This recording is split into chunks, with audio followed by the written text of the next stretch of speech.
My name is Regina, and I will be your operator today. Welcome to the Sigma Lithium second quarter 2024 earnings conference call. Today's call is being recorded and is broadcast live on Sigma's website. On the call today is Company CEO Ana Cabral and Company Executive Vice President Matthew Dio. We will now turn the call over to Matthew Dio.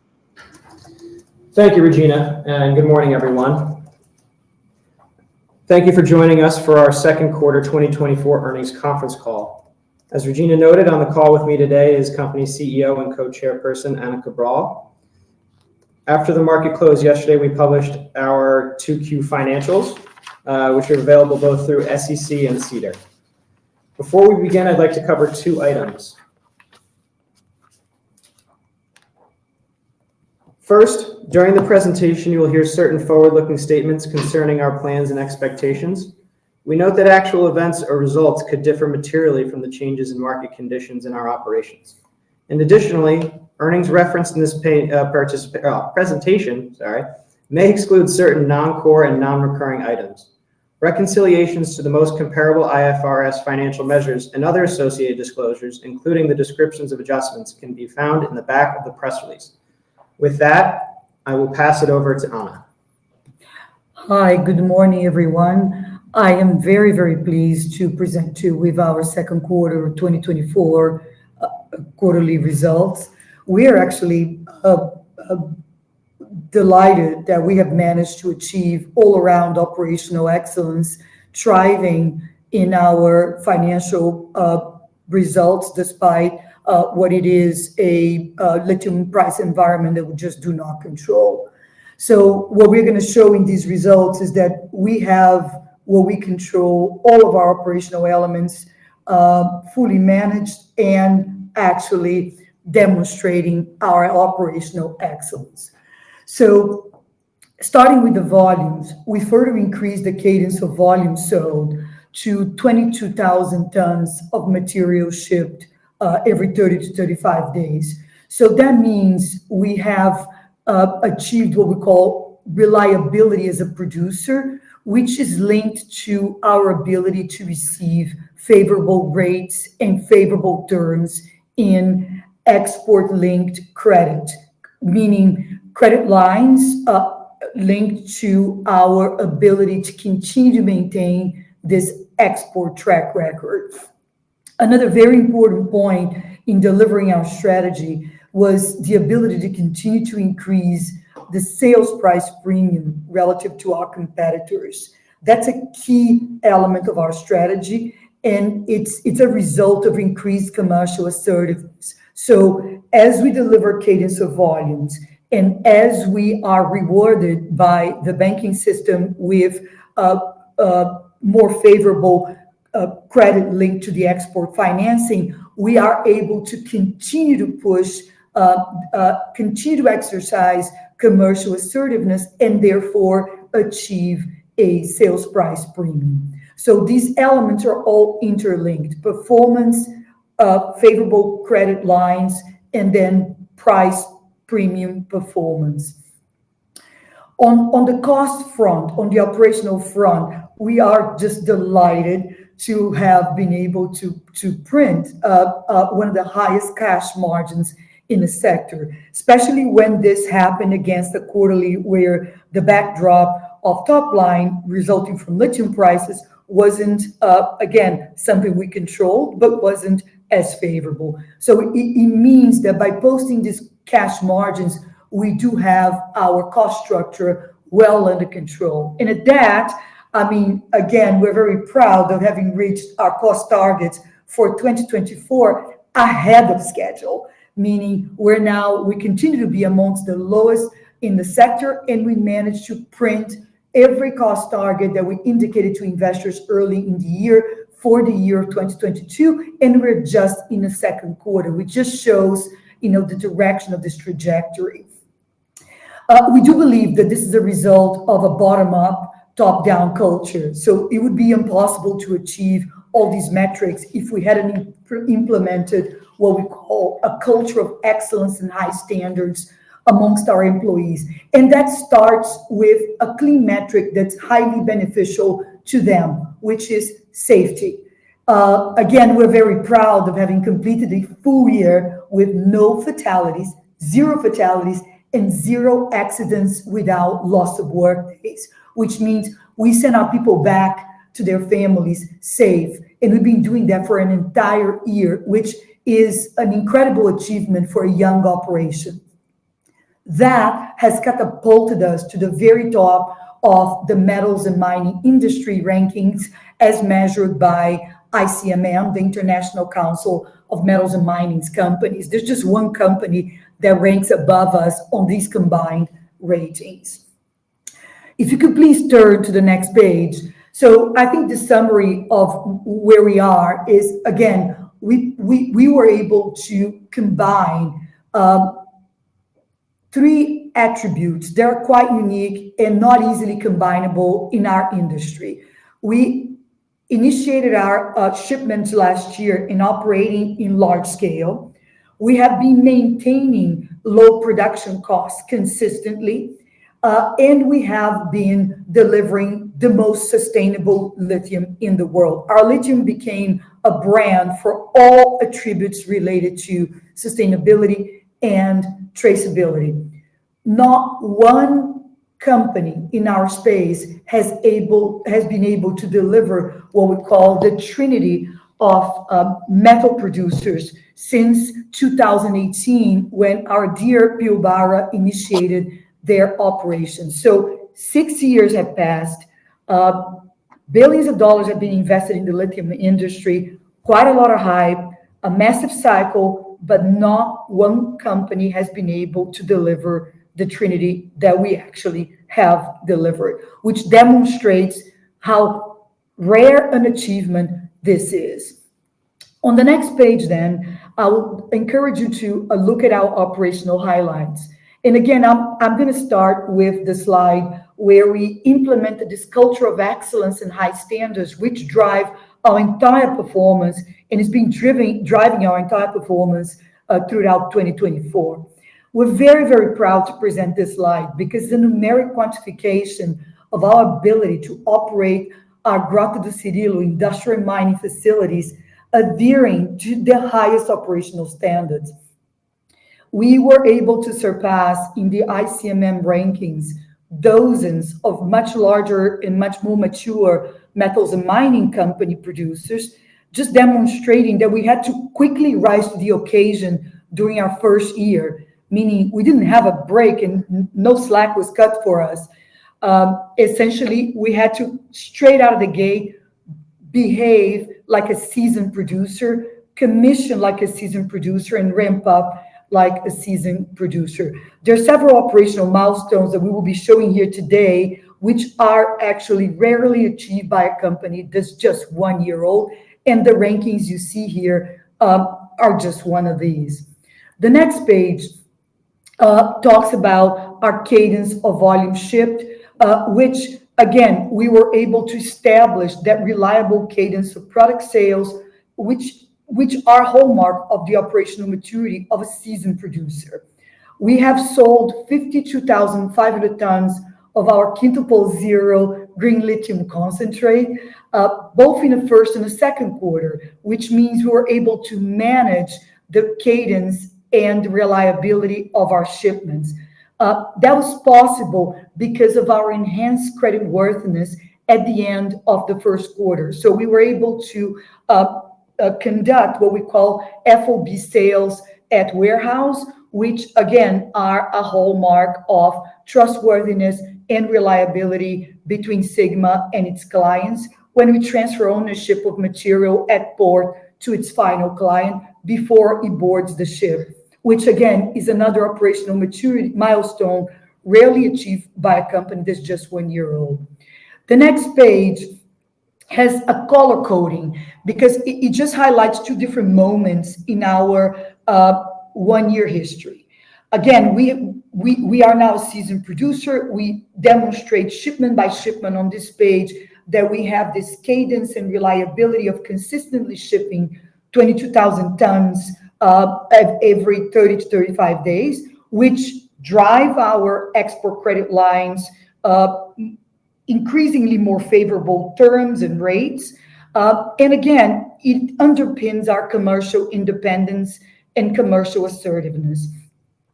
The color coding demonstrates this evolution of our commercial strategy. In other words, we've gone from the first 6 months where we had a counterparty trader that was the principal, moved into where we are today, where there are various forms of exercising assertiveness, selling to end users, selling to counterparty trading agencies, but trading companies as agents.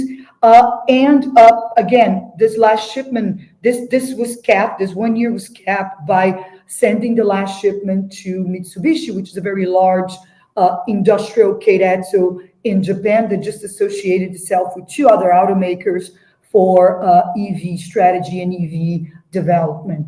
So we hit the stride. And again, we want to also leave you here with the certainty that we're going to further enhance this cadence, meaning we're targeting 60,000 tons of sales for the upcoming third quarter, closing on September 30th, which is basically just 45 days away.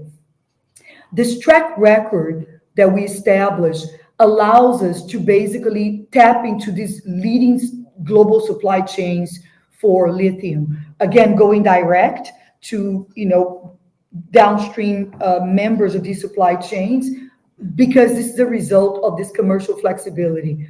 One of the other points that we want to make, we are pretty agnostic as far as our client base, but typically, given that Asia concentrates the supply chain manufacturing today, we've been equally distributing our shipments into Japanese, South Korea, and Chinese clients, which is a reflection of the industry. The next page, again, is a derivative of the previous page. As you could tell, on the left chart, you have basically the quantification of these 2 different moments of commercial strategy. First, we had the first 6 months, and then on this page, we demonstrate where we are today, where we continue to premiumize, we continue to increase sales price premium relative to peer lithium producers. We've been maintaining an average of 10% price premiumization today, which again are a result of this cadence, reliability of a seasoned producer, and then more importantly, the financial flexibility of our own credit and customer financing lines, because that allows us to navigate what we call mini cycles in a cycle, meaning the purchase cycles of the spring and fall that take place in this industry, which allow us to sell into the purchase cycle and therefore achieve the price premiumization. So we are now able to starting to monetize gradually what turns out to be a chemically superior quality of our quintuple zero lithium concentrate. And at that, we turn into the next page, where we basically numerically demonstrate that this high quality is what drives premium pricing. But more importantly, is a win-win situation for our customers, because our customers save significantly if they acquire our product, even at a premium prices versus the product of our competitors. In other words, our high quality is chemically measured, and it translates into these cost savings for our customers and their supply chains. So buying a ton of product from Sigma means that the client saves approximately 20 to 30% in raw materials when refining lithium hydroxide chemicals, everything else staying the same. So it's a gradual process for us to simply grab that, to simply monetize a portion of that, leaving another portion for the customer in a full win-win relationship. The next page talks a bit about the operational improvements that we have been able to effect in our green plant over the last year. I mean, we're very proud of this because we keep on perfecting this plant in a continuous effort. And as you recall, it started with the dry stacking. So A year ago, we were barely finishing commissioning the dry stacking, which has been a centerpiece of our overall purpose as a company to deliver the most sustainable lithium materials in the world, which meant for us not to produce a tailings dam, which means we dry stack our fines and our ultra fines produced by the Green Tech plant. That means we're also able to maintain minimum levels of water usage because we reuse all that water, which in our case comes from sewage. Now, those operational improvements translate into decreasing the shipment intervals between each boat. So the target is to get to 30 to 35 days, driving maximum efficiency of the plant and reducing the shipment intervals. And this is kind of how we are going to get to our annual guidance. Now, within the Green Tech DMS, we again have been effecting further adjustments and further perfecting this plan. Essentially, we have been able to reprocess the fines that were generated in the early commissioning period, which have higher grades. They have lithium oxide grades of about 1.5%. So that means we are benefiting from a double whammy here, where the improvements in the circuit increase daily productivity. So we have higher recoveries and higher daily production, but we also utilize that circuit to concentrate material that, if we didn't dry stack, would be otherwise left inside a tailings dam. So by recycling material that has zero cost because it was just essentially tailings, but we had dry stacked it, we are able to gradually increase our throughput of high purity quintuple zero lithium concentrate. So some of these results of this continual improvement has already been reflected in our third quarter performance, hence the guidance, robust guidance of 60,000 tons of lithium materials to be shipped in the third quarter that we plan to hit, just resulting from the work we've already done. And I think lastly, regarding the crusher, we keep on playing around with new flow sheets for the crusher, which again help us increase the efficiency. So the latest change in flow sheet is that we're going to create a new setup, which is in line with basically the best crush designs in the world, that separates screens from the motor, again improving crusher efficiency and benefiting from the customized crusher we created at the plant which has 1,200 milliliters of jaw crusher opening, which means less fines, which means higher yield, which means higher productivity. So that's what it all means. Decreased cadence is a result not of one great change, but of a myriad of improvements on this plant that actually lead to our higher confidence that we'll be hitting 60,000 tons of lithium concentrate sales in the third quarter. So with that, I'll hand over to my partner, Matt Deho, to go over our financial highlights. Thank you, Ana.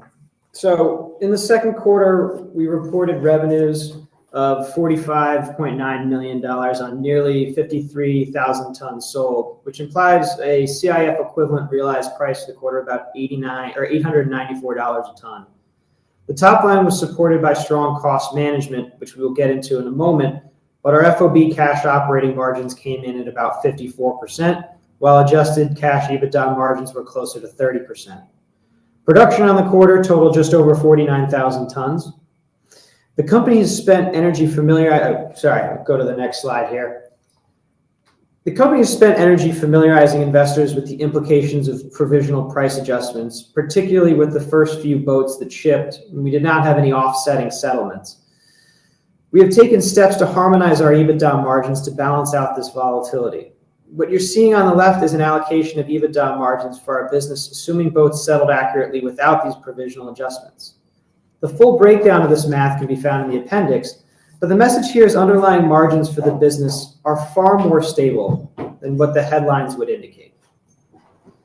As the extreme market volatility of second half 23 slows and we establish a regular shipping cadence, we expect these headwinds should subside and ultimately revert as we come back for a market rally.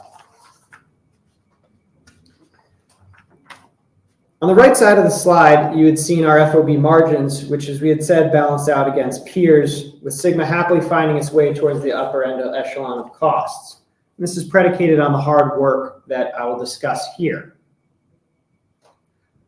I'm quite pleased to be presenting the cost slide to you this morning, as the company has been able to achieve broadly our unit cash cost guidance ahead of schedule. Recall, we had highlighted a target CIF cost of $510 per ton, FOB of $420, and plant gate costs of $370. The numbers in front of you for 2Q represent a reduction of 22% to 24% from our 4Q reported levels, which is where we were when we issued this guidance. As production ramps to the second half of the year, we would expect the operating leverage to drive incremental improvements from these levels. And while ocean freight rates are subject to change, we believe we have some room for traction here.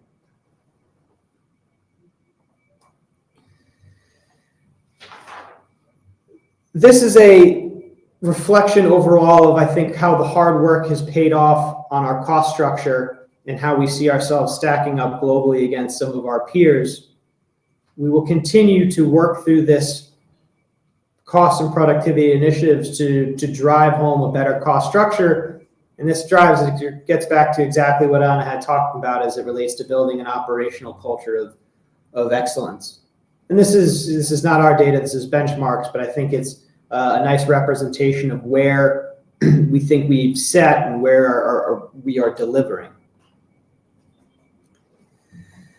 The next slide is a bit of the same view, though it's a waterfall to reported COGS. Again, noting we've removed much of the noise present in our initial quarters. And internalizing our commercial efforts and keeping a focus on productivity has not only helped us generate revenue and COGS, but it's also helped right-size our SG&A structure, which you see on the right side. Notably, SG&A is down an additional roughly 24% from, the second half of 23 levels. And as this productivity plays out, we see further proof of competitive cost position, as we had said, again, on the prior slide, as it relates to, the cost curve as provided by benchmark. So what does this all kind of mean? It helps drive what we consider to be a highly robust cash model. So we started the quarter with $108 million in cash, which we supplemented with nearly $46 million in net revenues. Cash costs on the quarter totaled $33 million, which again represents a reduction of nearly $12.5 million from our 3Q23 levels. Working capital did prove to be a headwind to the quarter, which was a function of two primary occurrences. Firstly was a reduction to our payables of nearly $14.5 million. And the second was a delay in receivables associated with two of our shipments. As per the pro forma bridge, you can see that we've since received those payments shortly after quarter close. CapEx on the quarter was roughly $9 million, which represents some payments on the phase 2 expansion, as well as some of the brownfield mine and plant investment that Anna had mentioned on the prior slides. With that, I'm going to pass it back to Anna, and we'll talk through a bit the liquidity position of the company. Anna. Yeah, so again, just to wrap up the financial section, we have a very comfortable liquidity position. The consistent operational performance that Matt was described and we discussed regarding sales cadence and cost controls, all of what we described throughout this presentation translated into very, very tangible benefits for this company. In other words, robust access to export-linked credit, so robust liquidity. We have a very comfortable liquidity position with the cash balance in August topping up $99 million. Basically, when you look at this chart, if you look at the upper left chart, you can see that the short-term debt is export link, is basically comprised of those export link trade lines, which are drawn, but are entirely sitting in our treasury. In other words, we could pay them all back today if they're all due. More importantly, and that's a key point, we have decreased the cost of these export-linked credit to 5.85 total fixed in dollars, which is a very, very favorable rate for a company on its first year. And again, that's a sharp contrast to 15% that we were granted in our very first trade line in January 2024. This very first trade line is being retired long, long ago. But it just shows the quick evolution of our robust credit worthiness as we continue to demonstrate sales cadence and cost discipline. And that is a good segue for the following page, where we actually talk about our phase 2 expansion and give you an update on that. First, I have to reiterate this very strong and compelling business case for Sigma to continue to push and execute on doubling its production capacity by expanding its industrial facilities in Brazil. I mean, we have a very, very privileged position in this industry where we actually have a industrial line that delivers, or that actually represents, one of the lowest capex intensive projects in the world. And this is actually measurable. And this is why we love these indexes, because they remove the opinion out of the conversation. Mathematics is just a data, a number, doesn't carry any opinion. So what we did, we tracked announced projects in capex announcements, and we calculated what we call capex efficiency ratio, which is essentially a division of the total capex of a project in US dollar millions by the production capacity in tons of lithium concentrate all around the world. And we rank at the very top of this rank, meaning we are the most efficient and the lowest capex intensive project in the world. On the left, we give you a bit more color, where you can see a plotting on a 2D chart with a bubble that just gives you the size of the index calculated on the chart to the right, which again shows our little tiny index, which is 0.40, and how efficient we are. The smaller the bubble, and again, the lower the quadrant, the better the project is. So we're kind of sitting in a league of our own in terms of capital efficiency here. And again, this is a result of what I'm going to show you on the next slide. And I'll skip 2 slides and then I'll go back 1 second.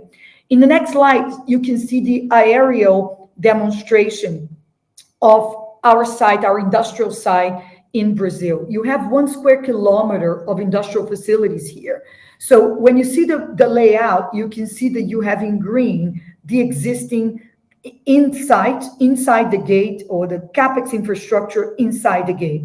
That infrastructure is sufficient to essentially support 3 production lines that have the same throughput as our first production line, with 270,000 tons of lithium concentrate per year.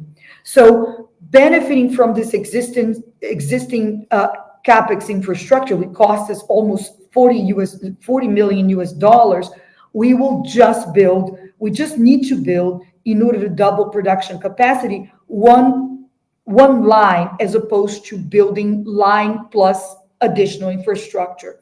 So that lowers the construction cost significantly, as you can see on this slide, because the construction capex to replicate 1 production line is $100 million US. Now, based on what I just discussed regarding trade lines, we've been using these trade lines to deploy the early capex required for this project, because for the first 6 months to 9 months of the project, the cost of actual deployment is quite low, and we can perfectly cover that with our trade lines, which are quite robust, and with our own cash generation.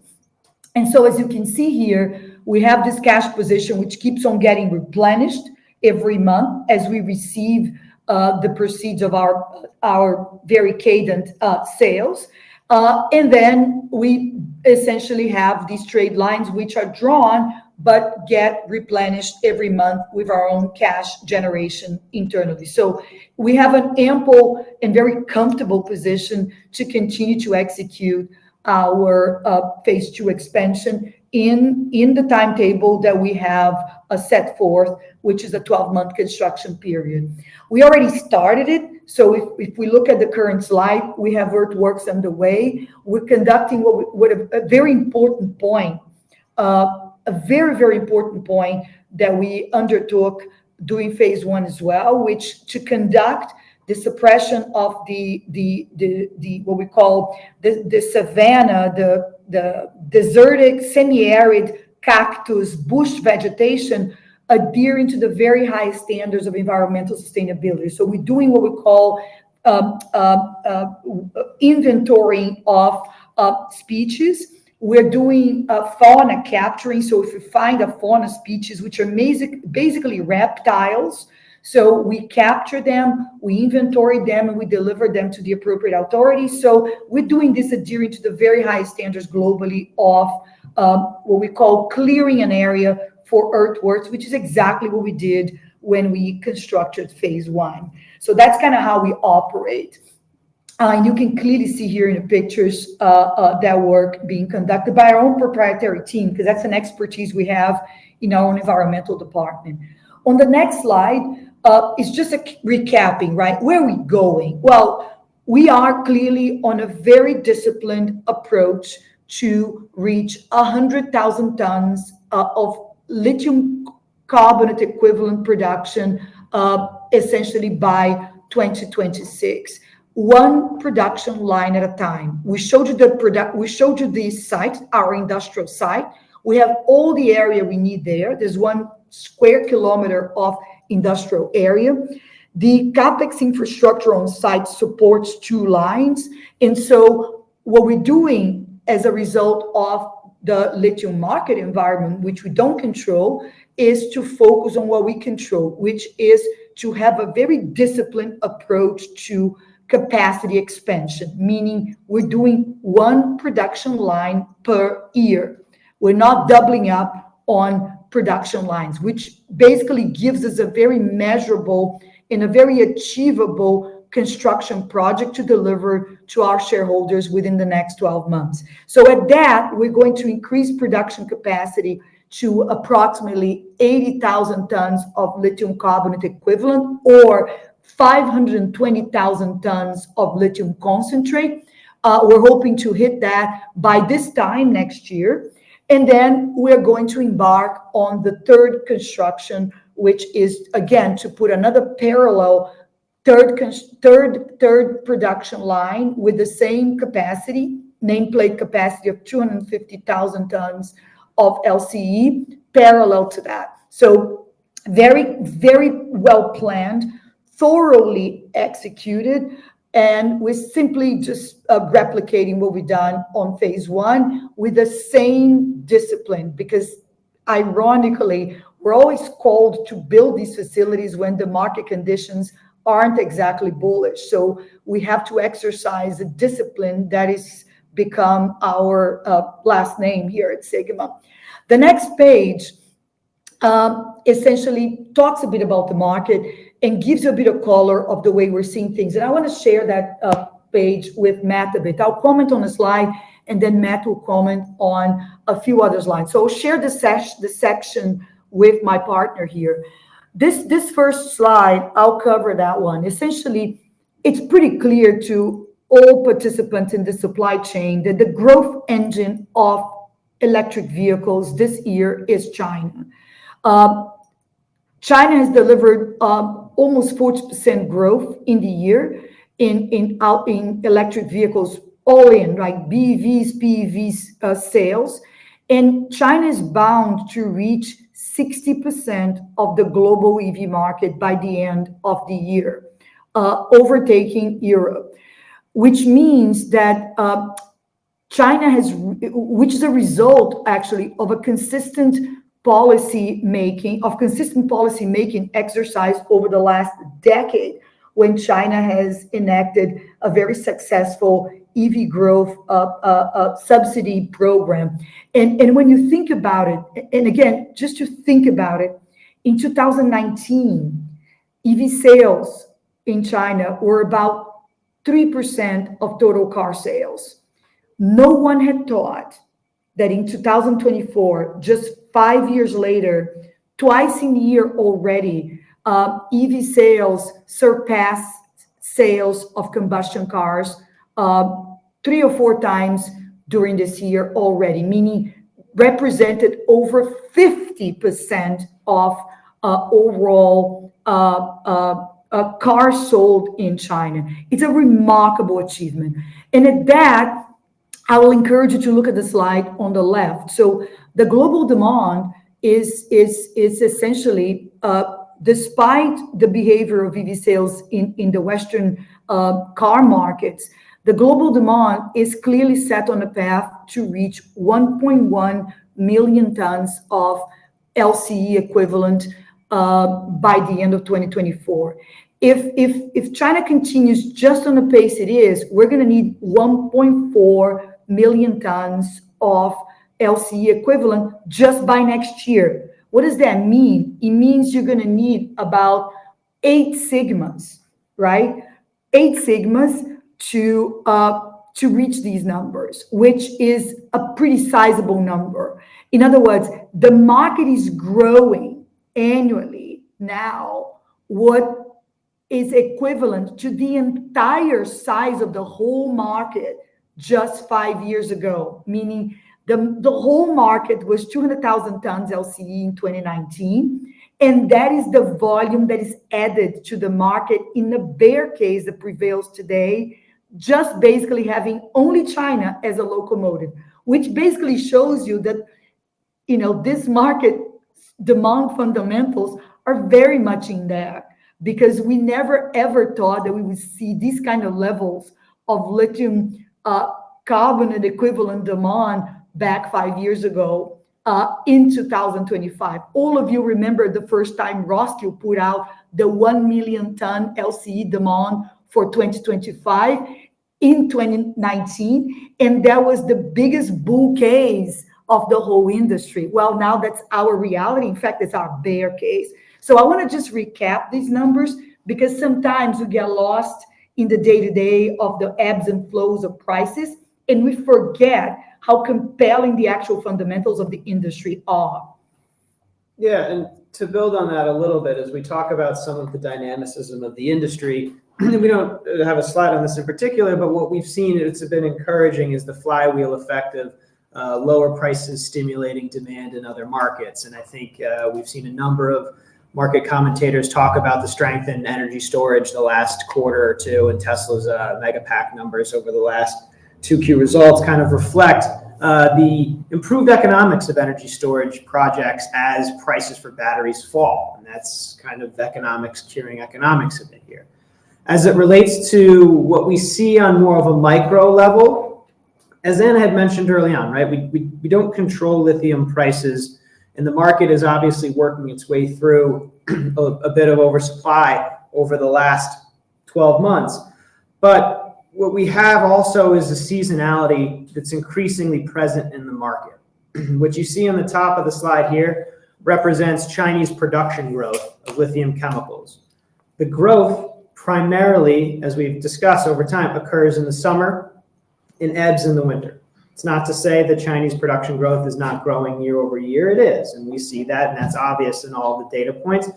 But from a market impact perspective, we know that seasonal supply ramps in the spring and summer, at the same time when early buying pattern takes a dip and starts to then pick up later with the big pull into the Q4 EV cycle, which kind of has consistently occurred year after year, particularly into 4Q. So as Anna had mentioned, being in a commercially flexible position to take advantage of these buying and selling windows is exactly where we need to be, which, as we've hit a number of times, is exactly a function of building on our cadence, establishing ourselves as a reliable and consistent supplier to the market, and reaping the rewards of that over time. Exactly. And I think just to cap the slide, if you look at the bottom slide, it's very important to highlight the volume line charts that represent what we call, electric vehicles, new energy vehicles sold in China.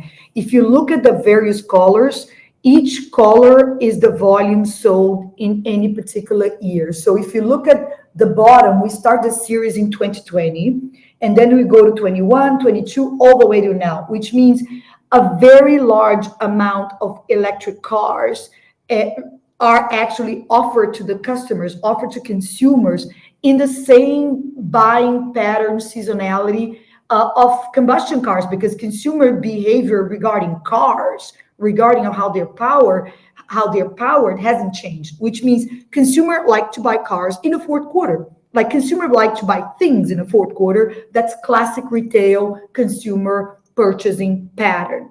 Now, what does that mean for our industry? It means the following: the sheer volume of materials required to deliver this significant volumes of cars in one season, which is the fourth quarter season, are no longer attainable to be stocked by the participants just once a year. And this is where the spring and fall stocking cycles emerge. The fall stocking cycle is the classic stocking cycle in all metals. That's why LME happens in the midst of it historically.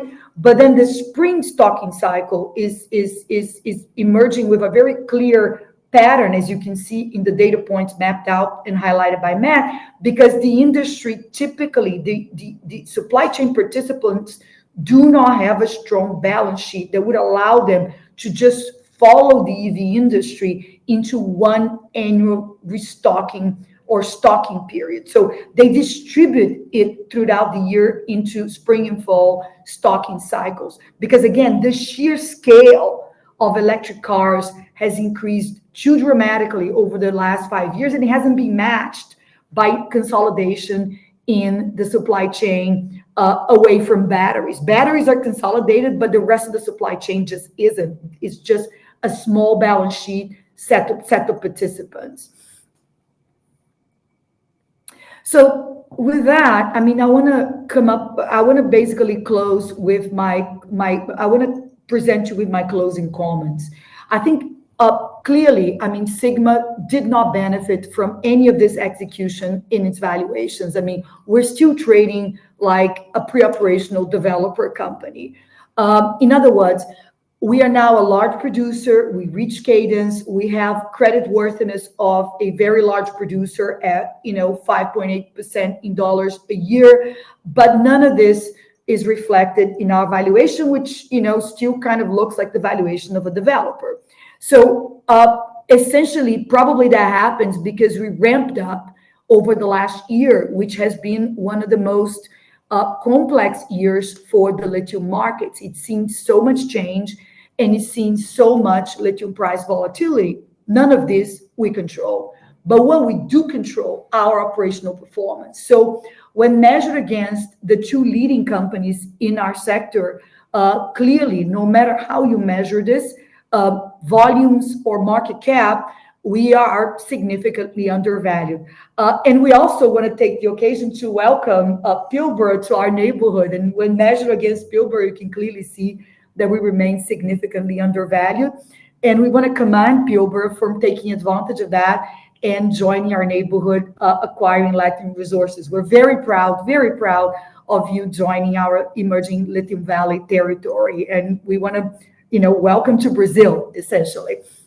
And the next slide basically shows our transformation, right? We've gone from a construction site, that's where we were back in January 2023, to an industry leader. So we delivered on every single operational aspect that we had set ourselves to deliver to our shareholders. From completing construction to completing the commissioning of the module 3, which is the first and only dry stacking module in the entire industry. We have basically delivered on every metric. Just now this quarter, we initiated phase 2 earthworks construction. We now also hit our annual cost guidance ahead of schedule, way ahead of schedule. So we're printing the costs in our financial statements that we guided earlier in the year. So I think the next step here, the next stop in our sequence of deliveries will be commissioning phase 2, which will happen, a year from now. So again, we want to thank you for the trust. We want to thank you for believing in us. We believe that this, renewed wave of investments in Lithium Valley just corroborates what we've been saying, that we're operating one of the most fantastic jurisdictions for critical minerals and industrial battery materials in the world, given the overall operating circumstances of our country. And we are committed to continuing to deliver to all of the shareholders throughout, the next quarters ahead of us. So I want to close this up, just moving to the Q&A. Yeah, so Regina, happy to move to Q&A from here. At this time, if you'd like to ask a question, simply press star followed by the number 1 on your telephone keypad. And our first question will come from the line of Steve Byrne with Bank of America. Please go ahead. Yes, thank you. Good morning. Your slide 9 that shows your monthly pricing year to date, is that 953 you show in there? Is that the month to date average for August, or is that July? But much more importantly, I'm curious if you're seeing any signs of price inflection, or do you see it stabilizing down there? Any signs that things could tighten? And I appreciate your comments about the world's going to need 6 sigmas for next year, just given demand growth, but there is a lot of excess inventory in China. Do you have a view that if the industry doesn't slow operating rates, which it doesn't seem like it is, do you have a view on, when this inflection might occur if you're not seeing it yet? Is it just seasonality that will drive that? I welcome your thoughts on this. Yeah, Steve, I guess I'll start. The data point you see there just reflects the value for our August quote, which we had press released the other day. It's a single data point in time. It's not meant to be the average realized price for that specific quarter. I think your point, and I'll let Anna talk broadly about signs from the market, but I think if you follow some of our comments some of the comments from our public peers, I think what you see is a situation where a vast majority of our peers in Australia and Canada and other markets are underwater at current economics, and we know that's not sustainable.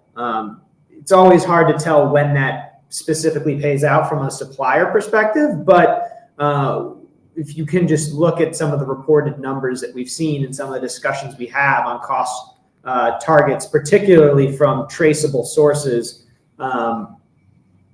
we know that a number of players out there are a bit upside down. And I'll pass it to him. Yeah, it goes back to traceability. This chart kind of says it all. You have a finite universe of producers in Australia, Canada, Brazil, Chile, Argentina, that can deliver what we call traceable supply. And traceable really means a very low bar of human rights adherence, no child labor. We're not talking zero carbon here, right? Now, that is actually the issue, because as you can see, there's a gap between supply and demand at these price levels. But there are players, they're selling into this gap because they seem to have the cost structure to withstand it. And based on the data of product inflow from Africa mainly, we're led to believe that this gap today, with prices where they are, has been mainly filled with what we call untraceable materials.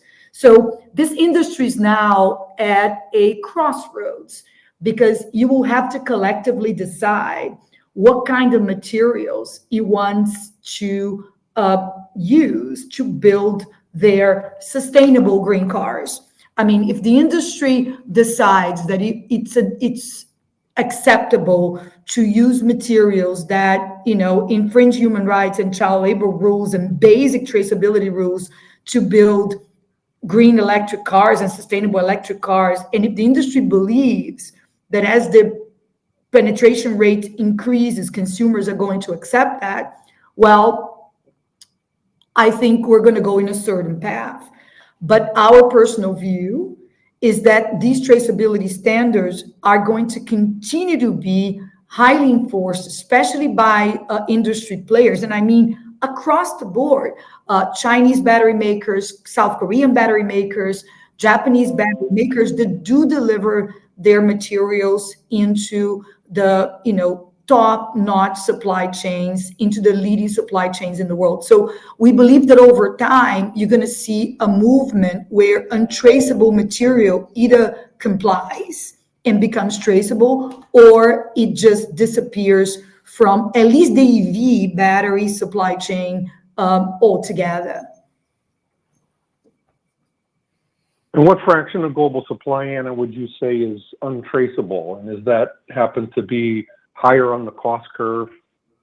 No, that's the whole point. The untraceable material in this current environment is coming from low-cost producers. There's now, I think, we've been seeing this quite a while in the market, but now the industry as a whole caught up with it. If you look at production inflows, there's been a whole sigma coming out of a single African country just now.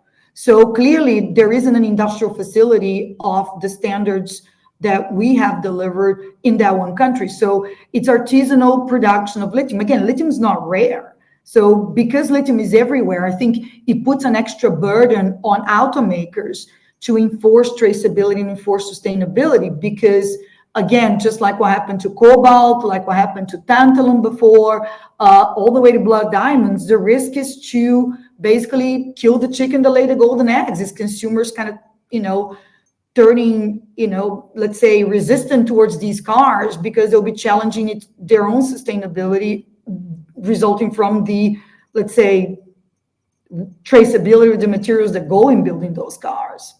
And we've been very vocal about that, because this is the kind of behavior that risks the entire supply chain for all of us. And you've seen what happened to cobalt before.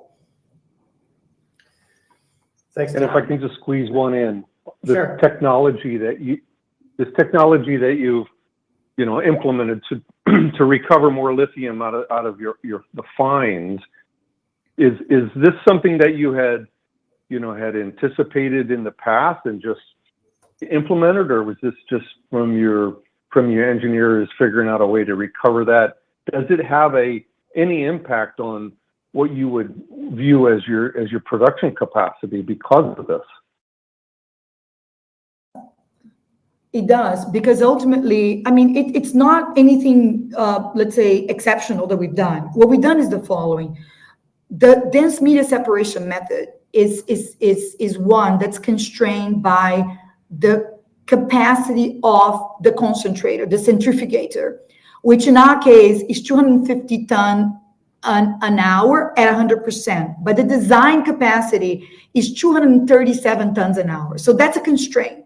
So even if I lower my lithium oxide grades, I'm still constrained by that capacity. I can only flow that tonnage of product per hour.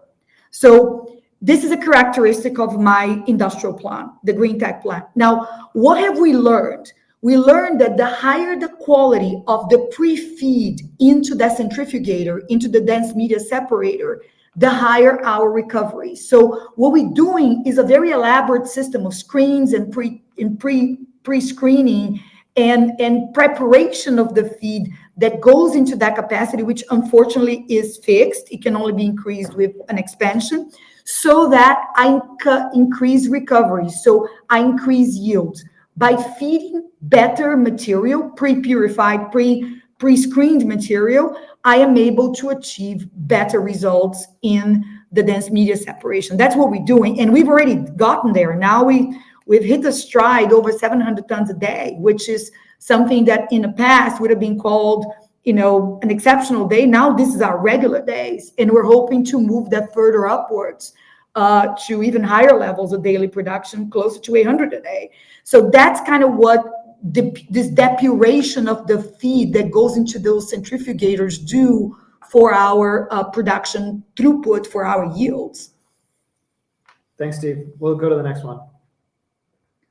Our next question will come from the line of Joel Jackson with BMO. Please go ahead.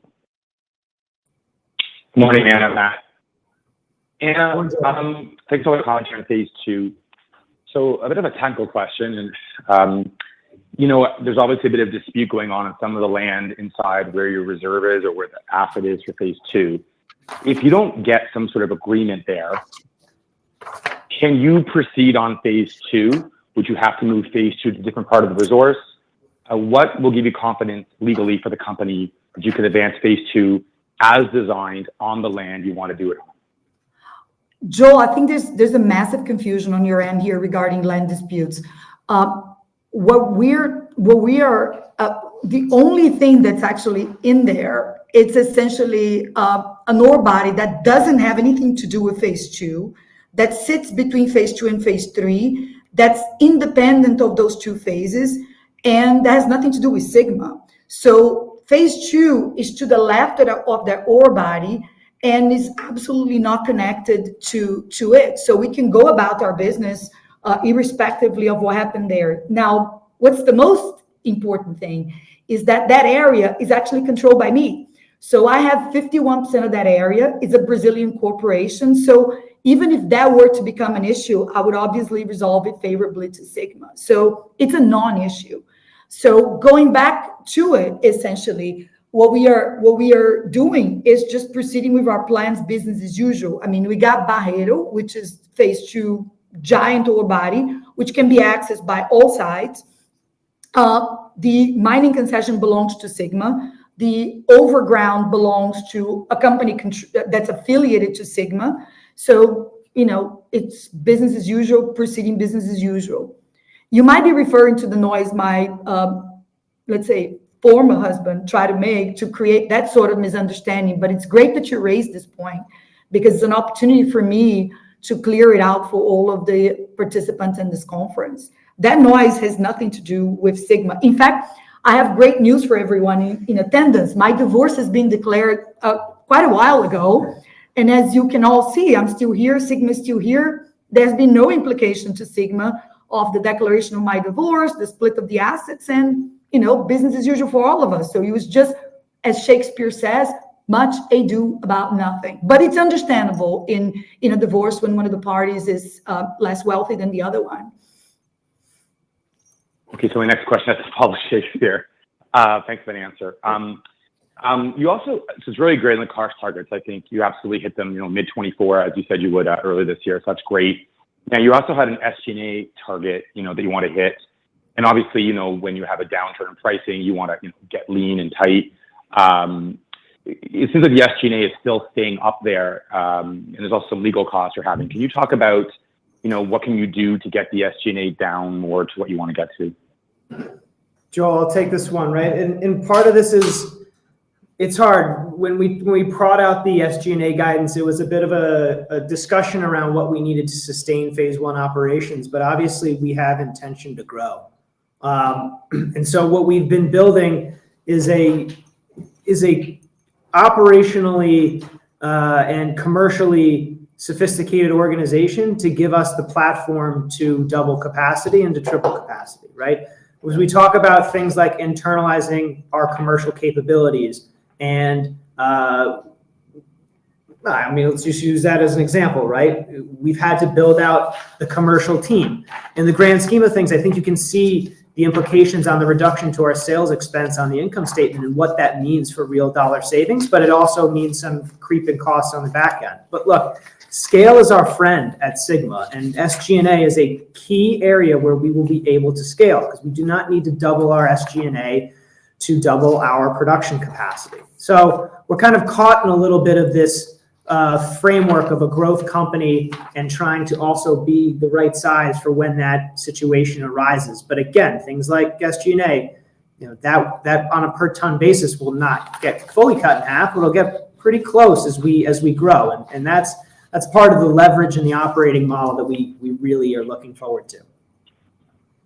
So Anna, and thank you for that, Matt. Anna, can I just follow up on that one more, and I'll pass the baton? So I understand wanting to not give up on the growth. Obviously, we all know what's happening in the spodumene markets right now and the lithium markets right now. What, Anna, would you have to see? Like, would you have to see many more months of these suppressed spodumene prices before you make a decision to just really lean on SG&A, cut costs where you can, and hold on to phase one? Or phase two is happening no matter what, no matter the price? Well, no, phase two is happening no matter what. I think this slide that you see here illustrates that well. In other words, if Sigma cannot operate profitably, I think the whole industry is doomed, right? Because we're sitting to the right of green bushes on top of Pilbara in terms of our low cost. So there's not a whole lot more that we can do. We're going to continue to strive for lowering costs, but now focusing on unit cost reduction, meaning as we have these opportunities to drive further up our production yields, the costs are going to go down just as a result of larger volumes being sold. But when you go back to the project, the phase two project per se, I mean, we got the liquidity to do it. And when you look at the capital efficiency of that project, it's essentially, unquestionable that we have to go ahead with it. I mean, just recapping the slide, there's absolutely nothing out there that's as efficient as throwing a second line and going with it. If you add the gains that we would have by fixed cost dilution to it, which we typically don't, but just doing SG&A dilution because it's a pretty obvious one, it becomes then a complete no-brainer, which we don't add to our analysis, but it's there. We all know it's there. You don't need two Annas, two Matts, two, of the what we call fixed infrastructure to do what we need to do with two lines, right? So as Matt was saying, scale is our friend. What we're doing, though, and you raised an excellent point, Joel, on discipline. We're pacing it. In other words, when we did the first project, and you remember that very well, we were racing it. So we're going to race versus pace. So, we went from race to get to market, which is what we did in January 2022 as we raised the capital for phase one. We are in a race because it was a bull market of historical proportions, and we knew we had to become operational and hit and achieve production in scale while that bull market was happening. And we did that a year ago. Now, we measured no efforts to do it. We pulled out what we call an acceleration plan for phase one that cost us $20 million extra, where we were flying equipment, short-circuiting steps on construction just to get there on time. And we turned the plant on in April, May 23, and by July, we had our first shipment out of the door. That was phase one.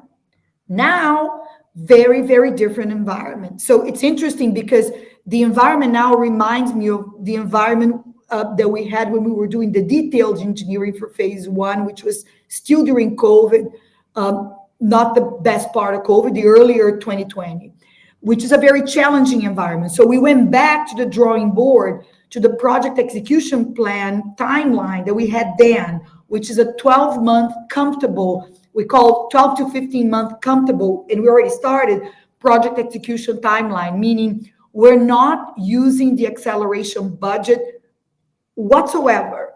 So we're going to receive equipment in their regular lead times. We're going just to follow the regular trajectory of the schedule. So it's the paced construction timetable versus the raced construction timetable, because that is what allows us to actually manage the construction process in line with our own liquidity capabilities. And so far, we're doing, quite well on that.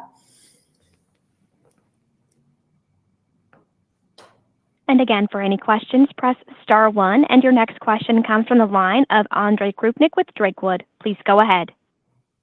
Yeah. Hi, Anna. Just a follow-up on what you were just discussing with Joel. So looking at your financials for the second quarter, your capital spend was quite light. So when do you expect the capital-intensive phase two expansion to begin? And also, do you still keep on intending funding this with sort of more shorter-term trade finance lines, or is there a plan to add more debt? Oh no, thank you for the questions, and it's a very good question. The cap typically in these constructions, the capex really picks up at the very end, and you can see by the previous project, right? You have a bulk at the beginning which relates to deposits or prepayments of long lead items. Earthworks is quite inexpensive. The total earthworks cost is $8.9 to $9 million, and that's basically it. And so you're basically paying for earthworks, paying for that engineering, and then you're depositing towards equipment. In our case, we caught a break for our quintuple zero unique and unique levels of sustainability excellence. Most global manufacturing equipments want to work with us. So what does that mean? We no longer, well, and obviously now we have credit. We are a company that has revenues and delivers cash flow. So the credit worthiness plus our super special green tech plant and our green credentials attracted some of the largest global OEM parts manufacturers to work with us on this project. So we're no longer required to deposit, not to prepay for long lead items, which is something we had to do in phase one. Some of the long lead items had to be fully paid before they even began construction in their respective supplier manufacturing lines. So we're saving some money there. So the long lead item bill for phase one was around $15 million US. And we think the long lead item bill here is somewhat expanded, but it will be a bit smaller than that. So as you can see, long lead items and earthworks are the two main elements of cost of this project, probably throughout, if you look at the project execution plan, as I see here, throughout third quarter, fourth quarter, we're just going to have the bigger numbers hitting us on the first quarter as equipment starts getting delivered, and then you have to fully pay for the equipment. So it's kind of a backloaded capex, as you can see. And we put on the screen the full capex so that you can see the comparison too. And you can also see, Joel's point, you see the construction acceleration plan. That was the race portion of it, which we eliminated. It's $20 million. So this time is the pace, meaning we don't have that acceleration plan in place. It's there, it's quoted, but we're not going to need to trigger it because we're just pacing it. We're no rush to sell cheap lithium. Let's just put it that way. And so the second part, is there a plan to take on any more debt, or are you just going to do it from the existing trade finance lines? Oh, no, sorry, I didn't answer that. We are in ongoing discussions with, well, we announced it actually. We are in ongoing discussions with Brazil's development bank, BNDES. BNDES is embarked in a very successful new industrialization drive in Brazil. We are part of that. It's centered on green industry, green producers, on generation of industrial jobs. Just to put in perspective, Sigma just created an entire territory in the poorest region of the country. We have about 13,000 direct and indirect jobs there, 1,500 direct jobs. So we're top of the line on the new industrialization development plan of Brazil, and we applied for a $100 million US credit line with BNDES, which is going incredibly well because we sit within that, framework of industrial policy. So that would be the primary source of funding. The duration it's exceptionally, benign because it's development bank credit. So it's longer than 15 years. So it's a spread out duration. Rates also are very favorable. Today, that line would have rates of about 8% in local currency, which are even lower than our current dollar denominated rates. So that will be our primary source of phase 2 funding. And then in parallel, what we're also doing, just to show how active we've been on managing our capital structure for the current environment, if you look at our liquidity slide, you can see that we got long-term shareholder debt, which was debt that was generously given us by our shareholders when we were still pre-operational, right? So this debt has restrictive covenants, it has a higher rate.